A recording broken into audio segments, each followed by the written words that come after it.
Hi hello friends, എല്ലാ കൂട്ടുകാർക്കും പുതിയൊരു റിവ്യൂയിലേക്ക് സ്വാഗതം.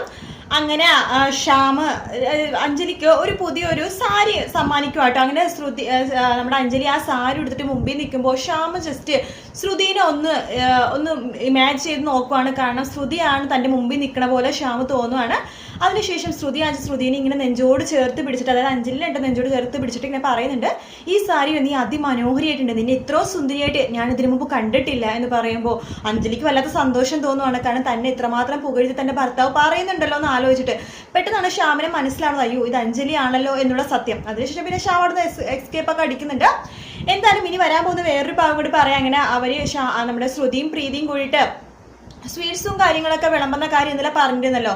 അപ്പൊ അതിനുശേഷം ശ്യാം ഇവരെ കാണുന്നുണ്ട് കേട്ടോ, ശ്രുതിനെ കാണുന്നുണ്ട്. ശ്യാം അവിടെ നിന്ന് പെട്ടെന്ന് ഓടി രക്ഷപ്പെടുവാണ്. അതിനുശേഷം അഞ്ജലിനെ ഫോൺ വിളിച്ച് പറയുന്നുണ്ട്, എൻ്റെ മഹാറാണി, ഞാൻ എൻ്റെ ഫ്രണ്ട് ഇപ്പോൾ വിളിച്ചിരുന്നു, അവൻ ആക്സിഡന്റ് ആയിട്ട് ഭയങ്കര അർജന്റായിട്ട് ഹോസ്പിറ്റലിൽ കിടക്കുവാണ്, ഞാൻ അങ്ങോട്ടേക്ക് പോവാണ്, നിനക്ക് വിഷമമോന്ന് എനിക്ക് അറിയാം, പക്ഷെ എന്നോട് ക്ഷമിക്കണം, ഞാൻ എത്രയും പെട്ടെന്ന് വരാൻ വേണ്ടി അവിടെ നിന്ന് എസ്കേപ്പ് അടിക്കുക കേട്ടോ. അഞ്ജലിക്ക് വല്ലാത്ത വിഷമം തോന്നുന്നു. അപ്പൊ അശ്വിൻ ചോദിക്കേണ്ട എന്ത് പറ്റി ചേച്ചിയും ചോദിക്കുമ്പോൾ ശ്യാമേട്ടൻ വിളിച്ചിരുന്നു, കൂട്ടുകാരനെ അർജന്റായിട്ട് ഹോസ്പിറ്റലിലാണ്, അപ്പൊ ശ്യാമേട്ടൻ അങ്ങോട്ട് പോയിരിക്കാന്ന് പറയുമ്പോഴേക്കും അശ്വിന് വല്ലാത്ത വിഷമമാണ്. അശ്വിൻ പറയുന്നുണ്ട്, സ്വന്തം ജോലിക്കാര്യങ്ങളാണ് ചേട്ടൻ എപ്പോഴും ഏറ്റവും വലുത് എന്ന രീതിയിൽ അശ്വിനും പറയാട്ടോ. അതിനുശേഷം എല്ലാവരും കൂടി അഞ്ജലിനെ സമാധാനിപ്പിച്ച് കേക്കൊക്കെ കട്ട് ചെയ്യുന്നുണ്ട്.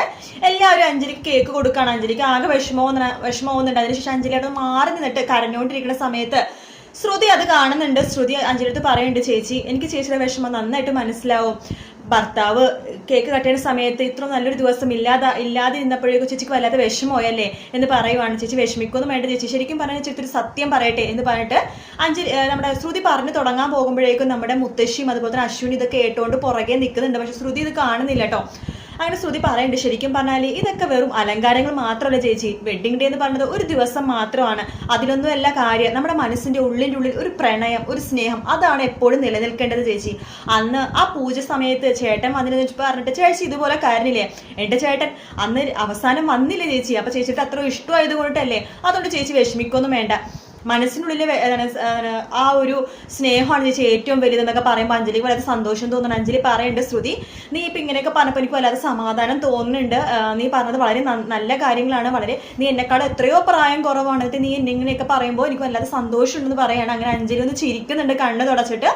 അത് കാണുമ്പോൾ മുത്തശ്ശിക്ക് വല്ലാതെ സന്തോഷമാണ്.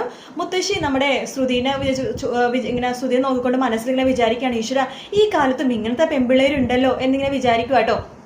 അങ്ങനെ മുത്തശ്ശിക്ക് വല്ലാത്തൊരു സന്തോഷം തോന്നുന്നു. അശ്വിനും ഇതൊക്കെ കേൾക്കുന്നുണ്ട് കേട്ടോ. അശ്വിനും ശ്രുതിയെടുത്ത് ചെറിയൊരു അട്രാക്ഷൻ പോലെ ശ്രുതിയെടുത്ത് ഇങ്ങനെ തോന്നുന്നുണ്ട്. അതിനുശേഷമാണ് പിന്നീട് ആ ശ്രുതി ഇങ്ങനെ ടിഷ്യൂ പേപ്പർ എടുക്കാൻ വേണ്ടിയിട്ട് ഇങ്ങനെ മുകളിൽ പോകുമ്പോൾ അശ്വിനെ കാണുമ്പോഴേക്കും ഓടി അലമാരയുടെ അടുത്ത് പോകുമ്പോഴേക്കും നമ്മുടെ അശ്വിൻ ചോദിക്കുന്ന ചോദ്യങ്ങളൊക്കെ, നീ പാലക്കാട് പോകുന്നുണ്ട്, നീ എന്താ പോയില്ലേ എന്നൊക്കെ ചോദിക്കണത് ഇന്നലെ പറഞ്ഞില്ല. അപ്പൊ ആ ഭാഗങ്ങളൊക്കെ അതിന് മുമ്പാണിട്ടുള്ളത്.